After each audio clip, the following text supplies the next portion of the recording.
दोस्तों नमस्कार। एक ही स्कूल के दो छात्र थे और वो दोनों एक दूसरे के बहुत अच्छे दोस्त हुआ करते थे। एक का नाम था रामू, दूसरे का नाम था सामू। कॉमन नेम ही ले लेते हैं। और उनमें से रामू बहुत ज़्यादा मस्त मौला एक बंदा हुआ करता था। 10-12 बजे उसकी सुबह होती थी, फिर गेमिंग, उठते ही वो सब चीज़ें चेक कर लेना, व्हाट्सएप की नोटिफिकेशन, फेसबुक में कौन ने किसने क्या पोस्ट किया है, कितना लाइक्स आया है, ये सभी चीज़ें। फिर साहब को थोड़ा टाइम कभी कभी मिल जाता था तो थोड़ा बहुत किताब को उलट पलट के देख लिया करता था, कभी कभी नहीं भी करता था। तो ऐसे करते करते दोनों ही दोस्त ने अपनी ग्रेजुएशन कंप्लीट कर ली।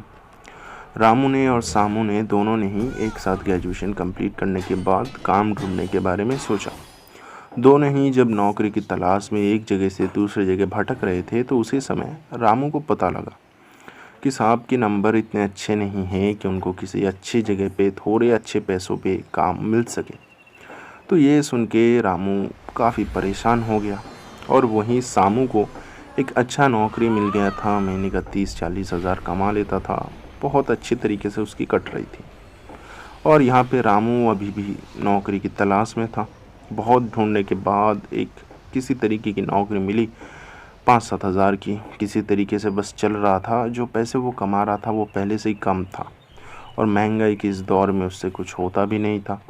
तो ऐसे में उसकी टेंशन, उसकी परेशानी और भी बढ़ने लगी। बुरी आदतों के शिकार होने लगे, पैसों की ज़रूरतें बढ़ने लगी, जो हेल्थ कंडीशंस हैं वो भी बिगड़ने लगे। और दूसरी तरफ सामू कुछ पैसे सेविंग भी कर लिए थे, साथ ही साथ अपने परिवार को समय भी दे पाते थे। नौकरी का टाइम भी कम था, 7-8 घंटे नौकरी, फिर घर में आ जाता था। ऐसे में सुबह सुबह जॉगिंग के लिए चला जाता था, तो हेल्थ भी थोड़ा ठीक ठाक था। अपनी फाइनेंशियल कंडीशन ठीक होने की वजह से उसको ज़्यादा परेशानी भी नहीं उठाना पड़ता था। तो ऐसे में रामू और सामू बहुत समय के बाद, 5-7 सालों के बाद फिर से एक बार मिले किसी जगह पे और वहाँ पे एक दूसरे से बात करने लगे।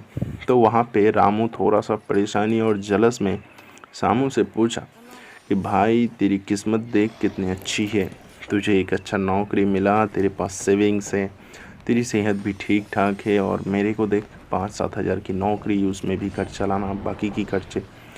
ऐसा लगने लगा है कि ज़िंदगी एक बोझ बन गया है।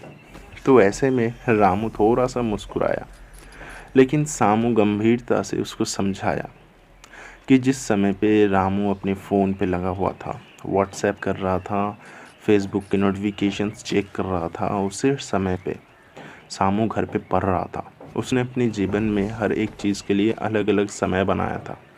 खेलकूद जीवन का एक बहुत बढ़िया हिस्सा होता है, तो उसके लिए भी उसने अलग समय बनाया था कि उस समय ही वो खेलकूद करेगा। तो ऐसे में उसने अपनी ज़िंदगी में, अपनी बचपन में हर एक चीज़ को उपभोग किया और साथ में अपनी पढ़ाई को भी करने लगा। तो जब उन दोनों की ही कॉलेज ख़त्म हुई तो उसकी जो एजुकेशन था सामू की, वो काम में आया। उसके अंक बढ़िया थे तो उसको अच्छा नौकरी मिला और इस तरीके से सामू एक सक्सेसफुल और अच्छा ज़िंदगी जी पाया। सामू ने यहाँ पे रामू को बहुत अच्छे से समझाया कि समय का महत्व क्या होता है। जब समय आपके साथ नहीं होता तब क्या हो सकता है। तो समय को अपने साथ रखने के लिए समय को, महत्व को समझना बहुत ज़्यादा ज़रूरी है। आज आप क्या कर रहे हैं इसका फ़र्क आने वाली आपकी जीवन में ज़रूर पड़ेगा। तो समय की जो सम्मान ना करना एक आदत बन चुका है। ज़्यादातर भारतीय समय की कदर ही नहीं करते हैं। कोई 5 बजे मिलने को बुलाता है तो वहाँ पे लोग 7 बजे 8 बजे पहुँचते हैं। तो ये एक बहुत बड़ी लापरवाही है। समय की कदर कीजिए, समय आपको कुछ ना कुछ ज़रूर वापस करेगा। और जो समय की कदर नहीं कर सकता, याद रखिएगा समय भी उसका कदर नहीं करता। आप सभी से रिक्वेस्ट है, आपकी ज़िंदगी में हर एक चीज़ बहुत महत्वपूर्ण होगी, खेल कूद भी बहुत ज़रूरी है। तो जितने भी स्टूडेंट्स हैं उनसे रिक्वेस्ट है कि पबजी क्यों, हर एक गेम खेलो लेकिन निर्धारित समय तक। उसके बाद अपनी एजुकेशन की तरफ थोड़ा ध्यान दो तो ज़्यादा बढ़िया रहेगा। ज़िंदगी भी एक गेम है और उसका मिशन है अच्छे से उसको जीना। बस किसी तरीके से ज़िंदगी को काट के वापस नहीं जाना। तो ज़िंदगी की गेम में अगर फेल नहीं होना चाहते हो तो समय की महत्व को समझो। अलविदा, मैं मिलूँगा फिर से किसी एक इन्फॉर्मेटिव वीडियो के साथ। तब तक हमारी अलग अलग प्लेलिस्ट में बहुत सारी वीडियोज़ हैं जिनको आप देख के कुछ ना कुछ वैल्यू ऐड कर सकते हैं अपने पर्सनैलिटी में। Thank you so much. हम मिलेंगे फिर से, तब तक के लिए अलविदा।